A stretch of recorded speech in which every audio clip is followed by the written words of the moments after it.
Another day, and yet another bit of sticky plaster is applied to our energy systems.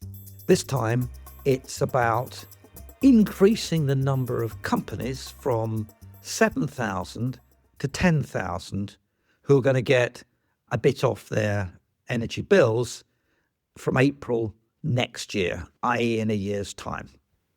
It's a step which will help some of those companies, but it's just a drop in the ocean compared with the damage that's being done and continues to be done to Britain's industries in a context in which we have the highest industrial electricity prices in the developed world.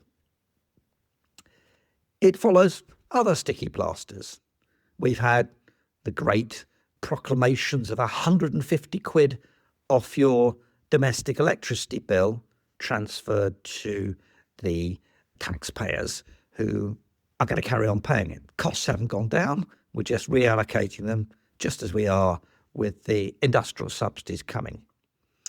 We've had the doctoring of the winter fuel allowance. We are having a debate about yet more bailouts for particular customers for the consequences of the Iran war, although that looks like being pretty much over well before the Chancellor gets round to her autumn budget. And there'll be more and more of these.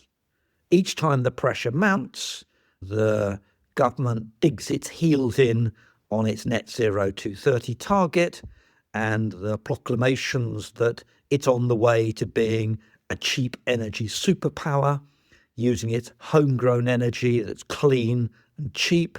Indeed, at one stage claiming that it was 9 times cheaper to do renewables than it was to gas. These will go on as temporary measures to buy off the pressures. And the question that arises is, will it be enough? Will it work? Or will one concession after another, one new bit of sticky plaster stuck on top of the others, actually do the trick? And unfortunately, the answer is it almost certainly won't work. And it's very much like a flea on an elephant. It really is not addressing the really substantial scale of the difficulties in energy terms that Britain has got itself into. Think about the uncompetitiveness of British industry. Grangemouth has gone. It's going to be an import terminal instead. The refinery in Scotland's gone. One of the refineries in Hull has gone. The fertiliser industry's gone. The car industry's back to its 1950s output. Fiberglass industry's gone. And so the list extends. There ain't actually much left to get rid of, but now the challenge is, why would anyone come here to invest in new energy-intensive industries? You might be thinking, well, that's all about heavy stuff, about iron and steel and things of that ilk. It's not. It's all about things like data centres. It's no accident that the project in the northeast has collapsed, at least for the time being, as a result of high energy prices and regulation. It's no accident that the big data centre in the south is planning to build its own gas power station, flying in the face of the net zero targets and so on, though perhaps it might not be actually up and running until after 2030 and well after the next general election. Nobody, as an incoming investor in an energy-intensive industry, can possibly think that these sorts of sticky plasters are going to make the UK a competitive location going forward. And either more sticky plasters, the undertaking that sometime in the future a new gas station built for a data centre will have to address its, or be technically capable of addressing its emissions. What, in a decade or so's time? This is another example of the gradual implosion of the energy policy we have. And if you really want to get a proper grip of how far adrift British energy policy is, it's not actually just about the cost of energy to industry and domestic customers and whatever the fudge between taxpayers and moving around the cost, the overall cost to the British economy. It's not just about that. It's also about the fact that the policy is not delivering its primary stated objective, which is to make the UK a world leader in addressing climate change, to bring about a circumstance in which Britain is no longer causing climate change, and to create that clean energy superpower that the leaders of the rest of the world are going to look to us to try to emulate and find out how we did it. Fact is, the leaders of the rest of the world are looking to the British climate change policies to find out how not to do it, because nobody leading any country in the world wants to end up with the highest industrial energy prices in the developed world. It doesn't want to destroy its competitiveness. And so look to the UK, look to Britain, and see how we're going about it, and make sure you don't do it too. And as for the clean energy superpower, if only we're not, and nobody thinks we are, outside the narrow confines of bits of government and particular government departments.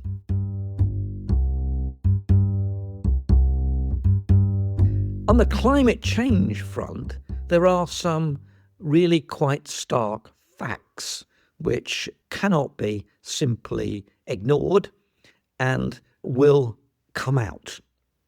The first is that globally, we're not making any progress in limiting the carbon concentration in the atmosphere. Quite the contrary. For 35 years, we've been adding 2 parts per million to the concentration of carbon in the atmosphere, and now it's accelerated to 3. That's not a good outcome. And there's no getting around it. The framework in place that the British government tries to promote, including the COP process, just isn't delivering the goods. The second thing is, there is no transition. We read every day about the transition to renewables, to net zero technologies, and so on and so forth. Well, there isn't one. The global burn of coal, oil, and gas is going up, not down. And as a salutary reminder of how difficult it is to get out of oil and get out of gas and get out of coal, it's worth bearing in mind that there never has been an energy transition. When we went from wood to coal, we burnt more wood. When we went from coal to oil, we burnt more coal. When we've gone to coal towards gas, we burnt more oil. What happens with each new technology is, at best, it copes with the extra demand of the growth in energy demand going forward. It'll be a miracle if renewables and nuclear could cope with a doubling of the demand for energy, which looks perfectly plausible between now and 2050.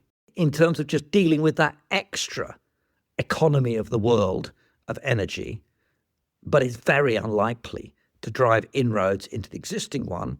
And the existing one is producing the worst emissions the world has seen and the climate change we currently have. This isn't good enough. It isn't going to deliver the goods, and it certainly isn't. And we should stop talking about transition, or if we're going to talk about it, really get serious about what a transition is all about. The world is still 85% fossil fuels. The UK is a bit less because we've got out of coal. That's a good thing.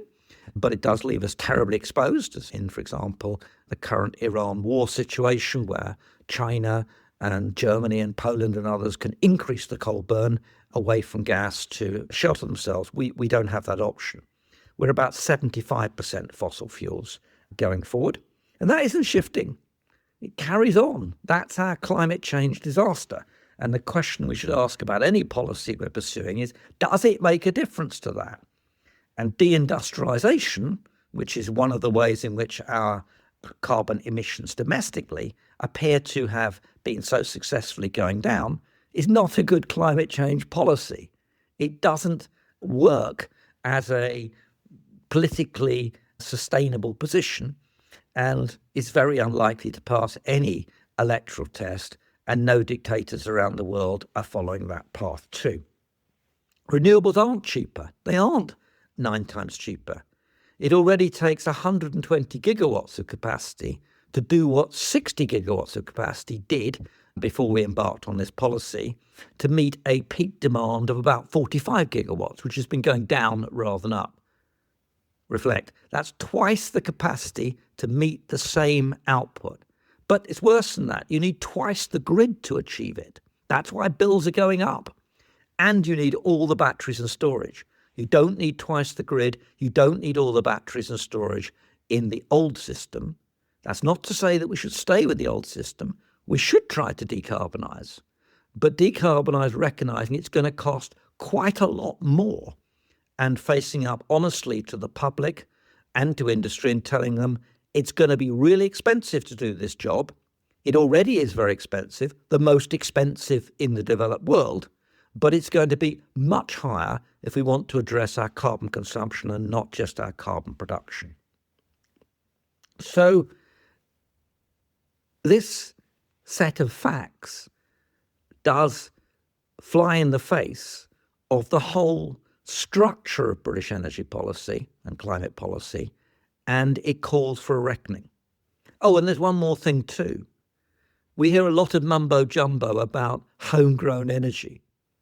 Well, we're 35% of our energy supply gas-driven and 35%, roughly a bit more, on oil. We are not getting out of this stuff, but what we are doing is saying we don't want homegrown energy. This is the irony. The only homegrown energy we've got, once you think about the supply chains that lie behind the wind and the solar and the nuclear, the only homegrown energy we've got is British North Sea oil and gas. And I mean, you couldn't make this up. We apparently prefer Norwegian North Sea gas to British North Sea gas. And at the margin, we prefer LNG from fracked gas with all the environmental extra costs associated with it. At the margin, we prefer that to British North Sea gas going forward. Hence the scale of the hit from the Iran war that we're suffering.